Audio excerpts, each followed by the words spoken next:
మీ అందరికీ తెలుసు నాకు ఒక ఛానల్ ఉంది. దాని ద్వారా నేను మాట్లాడతానని. సునీల్ మద్దాల బీబీసీ అనే ఛానల్ ఉంది. దాని ద్వారా మాట్లాడతానని. అది చాలా బీభత్సంగా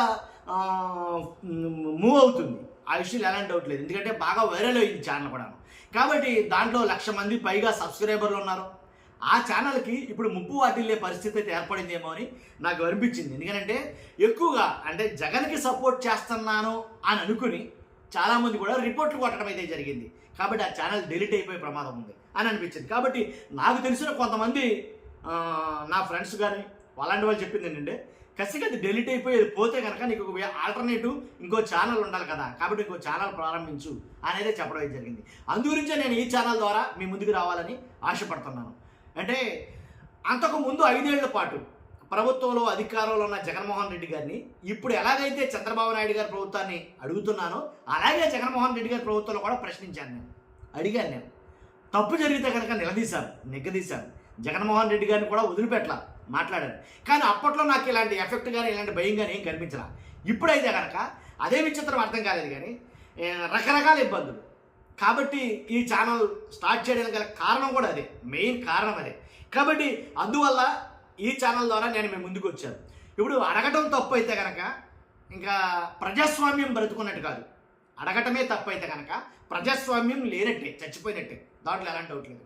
ఇప్పుడు నేను కొన్ని వీడియో చేస్తాను. ఎవరైతే రావణ్ ప్రశ్న రావణ్ ఉన్నాడో ఆ ప్రశ్న రావణ్ గురించి కొన్ని వీడియోలు చేశాను నేను. ఆ వీడియోకి ఎక్కువగా చాలా మటుకి రకరకాలుగా కామెంట్స్ అయితే వచ్చినాయి. ఇప్పుడు ఆ ప్రశ్న రావణ్ చేసిన దాంట్లో అతను బూతులు తిడితే ఆ బూతులకి నేను సపోర్ట్ చేయను. ప్రశ్న రావణ్ కాదు, వాట్ ఎవర్ ఎవరైనా సరే బూతులు తిట్టినా, ఒక అబ్యూజ్డ్ వర్డ్స్ వాడినా, వల్గర్ లాంగ్వేజ్ వాడినా నేను దానికి వ్యతిరేకం. ఎలాంటి మొహమాటం లేదు. మహిళలను అగౌరవపరిచినా నేను దానికి వ్యతిరేకం.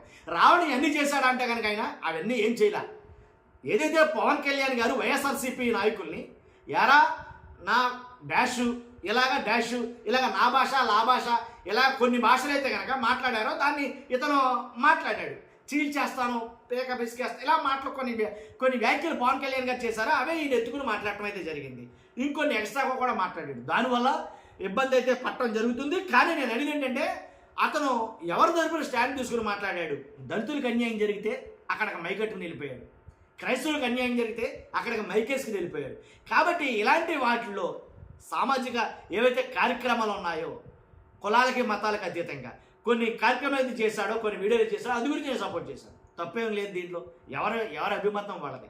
ఇప్పుడు నేను చెప్తున్న మాట ఏంటంటే, ఖచ్చితంగా తప్పు జరిగితే అడుగుతా, దాంట్లో ఎలాంటి డౌట్ లేదు. నాకు తప్పు అనిపిస్తే ఖచ్చితంగా అడుగుతా. అడగడమే నా వంతు. అర్థమైనా? దాన్ని ఎలా రిసీవ్ చేసుకుంటారనేది మీకే వదిలేస్తాను. ఇప్పుడు నేను ఈ ఛానల్ పెట్టడానికి కారణం ఏంటో నేను మీకు చెప్పాను.